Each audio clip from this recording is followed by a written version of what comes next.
Hello everyone, welcome back to my channel. তো শুরু করছি এখনকার ভিডিও। তো এখনকার ভিডিওতে আমি কথা বলবো আমাদের টিনুকে নিয়ে। তো টিনু নতুন ফ্ল্যাট নিয়ে নিয়েছে, ঠিক আছে। তো এটা হচ্ছে একটা বেশ ভালো মতো খবর যে টিনু নতুন ফ্ল্যাট নিয়ে নিয়েছে। তো টিনু হঠাৎ করে ফ্ল্যাট নিল কেন? সেটার মেন রিজন হচ্ছে টিনা এই কারণেই ফ্ল্যাটটা নিয়েছে যাতে ওর ছেলে, যেহেতু আমরা সবাই জানি ওর হাজব্যান্ডের মধ্যে একটা চলছে, ছেলেকে নিয়ে একটা কাস্টাডি, একটা ব্যাটেল চলছে কোর্টে। তো সেখানে যদি ছেলেটাকে মানে পাওয়ার জন্য, মানে বলা যেতে পারে খানিকটা সেই জন্য ও একটা ফ্ল্যাট নিয়েছে। কারণ কোর্ট কিন্তু জানতে মানে চাইবে হয়তো তুমি কোথায় নিয়ে গিয়ে রাখবে তোমার ছেলেকে, কারণ তুমি তো থাকো তোমার বাপের বাড়িতে। তো তুমি যেহেতু তোমার বাপের বাড়িতে থাকো, তা তুমি কি করে ছেলেকে সেখানে একটা সুন্দর ভবিষ্যৎ দেবে বা কিছু, সেই জন্য একটাও ফ্ল্যাট নিয়েছে। এখন কথা হচ্ছে এই ফ্ল্যাটটা মনে যেটা হচ্ছে রেন্টেড, কারণ ও যদি এখন এই মুহূর্তে ওর ফ্ল্যাট কেনার মতো আমার মনে হয় না টাকা পয়সা ও জমা করতে পেরেছে। আর যতই ওটা ইনস্টলমেন্টে কিনুক বা কিছু পসিবল নয়, তো এটা অবশ্য করেই ও রেন্টে নিয়েছে। তো সেইখানে দেখলাম ও গেল একদম সমস্ত কিছু নিয়ে টিয়ে, সেখানে প্রচুর খাওয়া দাওয়া হচ্ছে। আমি ভাবছি খালি ও যে এত ডাইটিং বলে, রোগা হতে চায়, অবশ্য বলে খেতে ভালোবাসি, খাই, কিন্তু এত ফাস্টফুড খায়, মানে ধরুন মিষ্টি থেকে শুরু করে, মিষ্টিটা ফাস্টফুড নয় তবুও একটা শরীরের জন্য তো ঠিক নয়, মিষ্টি থেকে শুরু করে একটা কাটলেট, তারপরে আবার রাত্রে ডিনারে হচ্ছে এগ রোল। মানে এগুলো খাওয়ার পরও কি যতই হার্বাল লাইফ করুক আর যতই যাই করুক, রোগা হওয়া তো সত্যি মানে পসিবল নয়। তো যাই হোক, ও সেটা ওর ছেলেকে যাতে ওখানে এলে ওর পড়াশোনার সুবিধা হয়, তো সেই জন্য ও একটা ফ্ল্যাট নিয়েছে। তো বললো এখন থেকে এই ফ্ল্যাটে আমি মোটামুটি শিফট হচ্ছি এবং সমস্ত কিছু প্ল্যানও করে ফেললো, কী কী কিনতে হবে আর কী কী নিয়ে যেতে হবে, সমস্ত কিছু মোটামুটি বোঝা যাচ্ছে। ওখানে হবে একটা মা ছেলের সংসার, যদি ছেলে ওর কাছে মানে ছেলের দায়িত্ব পায়। আমার যেটা মনে হয় কাস্টাডি কেসে ছেলে যদি মানে ওর হাজব্যান্ডও যদি পায়, মানে ফন্দীপও যদি পায়, সেক্ষেত্রেও কিন্তু ছেলেকেও যখন ওই ভ্যাকেশন পড়বে, লং ভ্যাকেশনগুলো স্পেশালি সামার ভ্যাকেশন, পূজা ভ্যাকেশন, তো সেখানে কিন্তু ও এনে ওর কাছে রাখতেই পারে। সেটা কিন্তু কোর্ট অবশ্য করেই ওর ফরেও রায় দেবে। তাদের ছেলেকে কিন্তু যেমন টিনুও পাবে তেমন ফন্দীপও পাবে, দুজনেই পাবে, দুটো বাবা মাই পাবে। আর সব থেকে ভালো হতো যদি একসঙ্গে ওরা ছেলেকে মানুষ করতে পারতো। আশা করি কোর্ট সেগুলোও নিশ্চয়ই ডেফিনেটলি চেষ্টা করবে। তো প্রথমেই বলি, আজকে যে এই যে টিনু বলছে আমি নতুন ফ্ল্যাট নিয়েছি, হ্যাঁ, তো সেখানেও একটা কথা বললো যে আমি ফ্ল্যাট নিয়েছি, মাঝে মাঝে সেখানে আমি ঠাম্মাকে নিয়ে যাব বা মাঝে মাঝে ওরা আসবে, মানে একটা বেশ মাঝে মাঝে বেশ আমাদের মজা হবে, হইহুল্লোড় হবে। এখন ছেলে চলে এলে যদি এরকম মাঝে মাঝে মজা হইহুল্লোড় হয়, তাহলে ছেলের পড়াশোনার তো 12টা বাজবে। যাই হোক, ও ওখানে ফ্ল্যাট নিয়েছে, মানে ওদের মতো জায়গাতে একটা ফ্ল্যাট। সত্যি এখন তো সব জায়গাতেই মোটামুটি ফ্ল্যাট কালচার হয়ে গেছে, বাড়ি আর কোথাও পাওয়া যায় না, সবাই ফ্ল্যাটেই কমফোর্টেবল আমরা। তো সেই ফ্ল্যাটও ভাড়া নিয়েছে, এবারে সেই ফ্ল্যাটটাকে খুব সুন্দর করে সাজাবে। সত্যি ভাবলে কীরকম অবাক লাগে না, এরা ফ্যামিলি কেচ্ছা বিক্রি করে ধরুন আইফোন কিনে ফেললো। আজকে একটা ফ্ল্যাটও মোটামুটি রেন্ট ওখানে অবশ্য অনেক কমই হবে, যদিও আমরা জানি না, তবে আন্দাজ করা যেতে পারে কত, মানে 2 BHK যদি হয় সেক্ষেত্রে আমার তো মনে হয় 7-8 হাজার টাকার মধ্যে হয়ে যাওয়ার কথা। হ্যাঁ, যদি বেশি হয় তো কত 10,000-এর মধ্যে আমার মনে হয় হয়ে যাওয়ার কথা, কি অনেক জায়গায় এত কম হয়, 5,000-ও হয় অনেক ক্ষেত্রে। তো দেখা যাক কত, সেটা ওই জানে, কিন্তু সেখানে ফ্ল্যাট নিয়েছে আর ওখানে মনে হয় না মেনটেনেন্স বাগেরা কিছু সেরকম দিতে হবে। তো যাই হোক, সেটা যাই হোক, মোটামুটি একটা ফ্ল্যাটও নিয়েছে, সেটা অবশ্য করেই কোর্ট কেসের জন্যই আমার যেটা মনে হচ্ছে, কারণ কোর্ট তো জানতে চাইবে তুমি কোথায় তোমার ছেলেকে রাখবে, কারণ ছেলেকে তো কোথাও না কোথাও রাখতে হবে, মানে নিজস্ব তো কিছু দেখাতে হবে যে হ্যাঁ আমারও সংসার আছে, আমি সেখানে। তবে আমার যেটা মনে হয় বাপের বাড়ি থেকে ওরকমভাবে অতদিন থেকে, কারণ তাদেরও একটা প্রবলেম হতে পারে, যতই সেই দাদা বৌদি ভালো হোক আর যতই মা বাবা ভালো হোক, সব কিছুর তো একটা লিমিট আছে না, মানে কতদিন আরও ভাই বাপের বাড়িতে পড়ে থাকা যায়। কিন্তু একটা ফ্ল্যাট যখন ও রেন্টে নিয়েছে এবং সেখানে যখন ও থাকছে, মানে থাকবে, সেখানে একটা নিজস্ব একটা ব্যাপার থাকবে। ও যেমন আগের দিন একটা দেখলাম ব্লগে বললো আজ নিজের মনের মতো করে রান্না করে খেলাম, তো সেখানে অবশ্যই সেটা সবাই মিলে একসাথে থাকলে হয় না, সেখানেও নিজের মনের মতো করে তো থাকতে পারবে, নিজের সংসার, নিজের সব কিছু। আর ছেলে যদি চলে আসে তাহলে তো কথাই নেই। অপরদিকে আমরা ফন্দীপকে দেখছি, সে তার বাবা মা ছেলে তার সঙ্গে বেশ ভালোই এনজয় করছে। সত্যি খুব খারাপ লাগে, ছেলেটি যেখানেই যাক, ধরুন ছেলেটি যদি মাও যদি না পায় বা যদি ফন্দীপের কাছ থেকে চলেও আসে, সবাই কিন্তু কিন্তু কষ্ট পাবে। কিন্তু এই দুটো মানুষ যদি আজকে এক হয়ে যেত, মানে আমি টিনা ফন্দীপের কথা বলছি, টিনু সন্দীপের কথা, এরা যদি এক হয়ে যেত তাহলে কিন্তু মনে হয় না কাউকে এই কষ্টগুলো অনেক কমে যেত। হ্যাঁ অবশ্যই যেটা করেছে টিনু অবশ্যই ভুল করেছে, এবং ওর যে অ্যাটিটিউড আমি দেখি মাঝে মাঝে এখন কথা বলার মধ্যে, আমার মনে হয় ওগুলো একটু চেঞ্জ করা দরকার। কারণ সব কিছুর একটা তো কোথাও তুমি একটা এত বড় ভুল করেছো, তারপর তুমি সেখান থেকে একটা পরকীয়া সম্পর্কের জন্য বেরিয়ে এসেছো, তারপরে তুমি তোমার শ্বশুর শাশুড়ি এবং তোমার হাজব্যান্ডের ওপর তুমি একটা মিথ্যা 498 কেস করেছো, তাই তো? তো যেটা যে কোনো কেসই করো সেটা তুমি মিথ্যা করেছো, সেটা কিন্তু কোনো প্রুফ করা যাবে না। যদি প্রুফ করা না যায় তাহলে কিন্তু খুব মুশকিল হয়ে যায়, কারণ কেসগুলো এক তো মিটতে প্রচুর টাইম লাগে, তারপরেও এটা দিনের পর বছরের পর বছর চলতে থাকে, দিনের পর মাসের পর বছরের পর চলতে থাকে, ডেটের পর ডেট আসতে থাকে।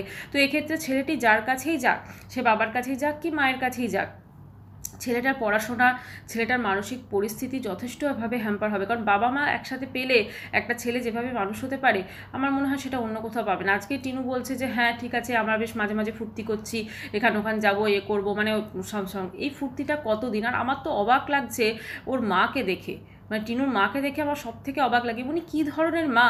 আজকে মেয়ে ওয়াইটিতে ফ্যামিলি কেচ্ছা বিক্রি করে টাকা উপার্জন করছে বলে উনি সবসময় একদম হ্যাঁ হ্যাঁ করে হেসে মেয়ে যা করছে সেগুলোতে উনি সাপোর্ট করে যাচ্ছেন। কী ধরনের ফ্যামিলি।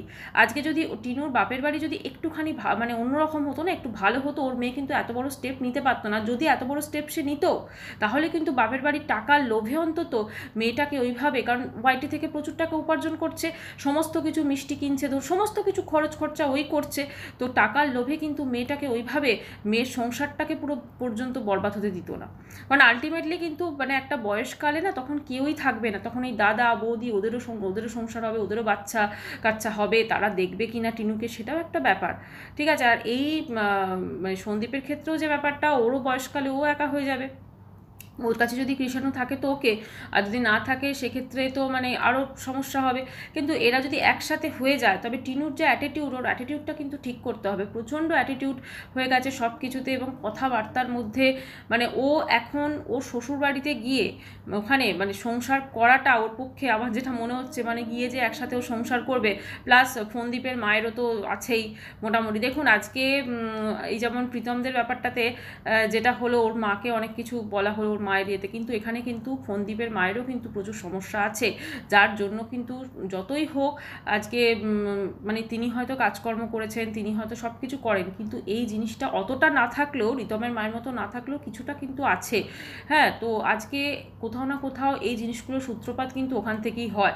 একটা যে একটা বউ ধরুন একটা শাশুড়ির থেকে যদি এরকম ব্যবহার পায়, বা সে যদি সবসময় দেখে তার ছেলেকে সবসময় আগলে রেখেছে বা করেছে, বিয়ের পরও অতিরিক্ত নাক গলানো সব কিছুতে, কোথাও না কোথাও তারাও কিন্তু একটা মানে বউয়ের প্রতি কিন্তু একটা মানে না একটা ছোট জিনিস মানে বাড়তে বাড়তে সেটা অনেক বড় হয়ে যায়।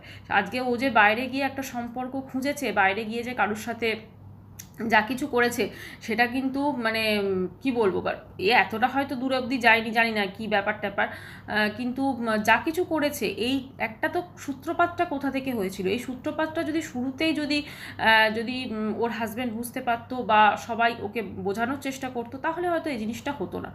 তবে হ্যাঁ কোথাও তো একটা কিছু ব্যাপার আছে, কারণ টিনু যথেষ্ট মানে ওর বাড়ি যেরকম স্মার্ট, বিয়ের যেরকম দেখেছিলাম যথেষ্ট তো তাকে কেন এরকম গণ্ডগ্রামে বিয়ে দেওয়া হলো মানে ফন্দীপের সঙ্গে, সেটাও কিন্তু একটা ভাবার বিষয়।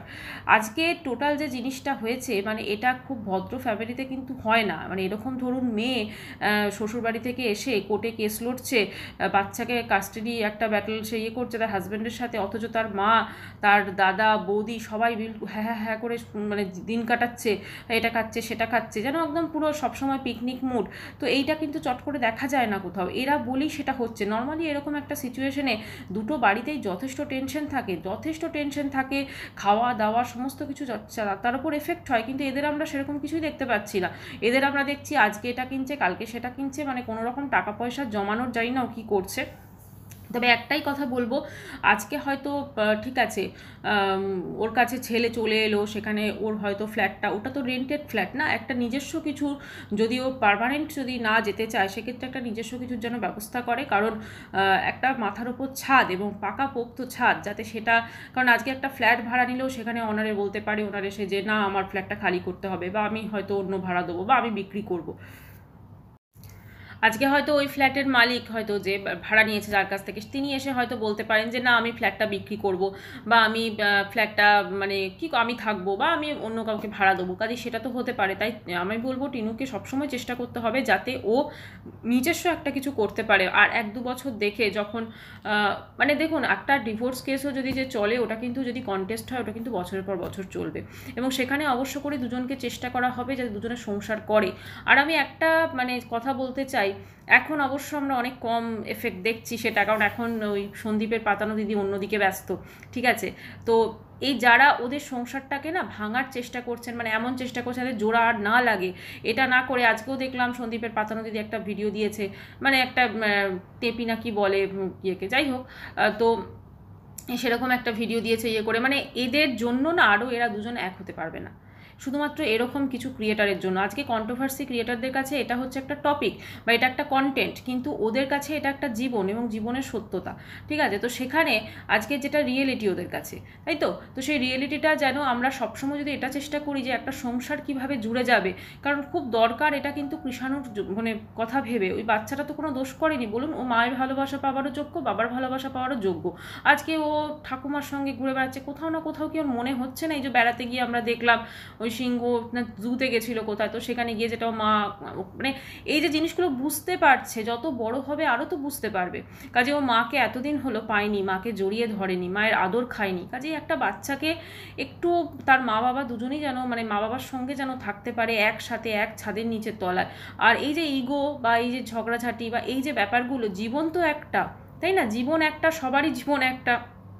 তো সেক্ষেত্রে এই ঝগড়াঝাটি, এই ইগো, এই জিনিসগুলোকে আমার মনে হয় জীবন থেকে বাদই দেওয়া উচিত, কারণ এগুলো যত থাকবে তত এগুলোর ওপর ভিত্তি করে কিন্তু মানুষের প্রত্যেকটা মানুষের কাছে ধরুন আমরা কতদিন আর বাঁচবো, তাই না? একটা তো আমাদের তো ধরুন 100 বছর হয়তো লাইফের, কিন্তু 100 বছর তো কেউ, সত্যি কথা আমাদের জেনারেশন কি বাঁচবে 100 বছর, সেটাও তো ভাবতে হবে।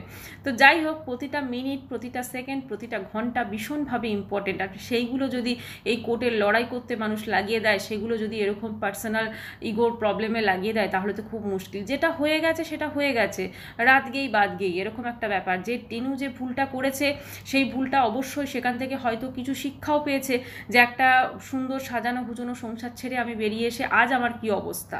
আজকে আমাকে নিজের বাড়ির জন্য একটা মানে কি বলবো, একটা ফ্ল্যাটকে রেন্টে নিতে হচ্ছে, ঠিক আছে, কিন্তু অথচ আমার শ্বশুর বাড়িতে সেখানে একদম দিব্যি সুন্দর দোতলা বাড়ি হয়ে গেছে, একদম টাইলস বসানো সুন্দর বাড়ি, কিন্তু এসি আছে, কিন্তু আমার বাড়িতে আমি ফ্যান লাগিয়েছি সেটা দেখাচ্ছি, মানে ভাড়ার ফ্ল্যাটে। তো এইগুলো তো টিনু নিশ্চয়ই বুঝতে পারছে, তার ওর এই যে রিয়েলাইজেশনটা হয়েছে, ও যদি সত্যি সন্দীপের সঙ্গে সংসার করতে চায়, অবশ্যই সেটা কোর্ট ডিসাইড করবেন, বা ওরা সবাই মিলিত প্রয়াসে ডিসাইড করবে, অন্য কেউ তো নয়, স্বামী স্ত্রী ডিসাইড করবে সেক্ষেত্রে।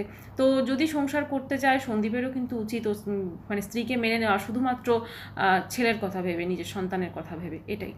তো বন্ধুরা, ঈশ্বরের কাছে প্রার্থনা করি যেন সব কিছু ঠিক হয়ে যায়, কারণ এগুলো যত বেশি দিন চলবে তত হয়তো কন্ট্রোভার্সি ক্রিয়েটাররা হয়তো বেশ সুন্দর করে একটা করে টপিক পাবেন, কন্টেন্ট পাবেন এগুলো নিয়ে ভিডিও করার, কিন্তু আলটিমেটলি ওদের দুটো জীবন, সর্বোপরি ওই বাচ্চাটার জীবন কিন্তু বরবাদ হয়ে যাচ্ছে। মানে ওর যে যত বড় হবে না, বুঝতে শিখছে, তো এই বুঝতে শেখার মধ্যেই যদি বাবা মা এক হয়ে যেত, তাহলে হয়তো এই সমস্যাগুলো হতো না।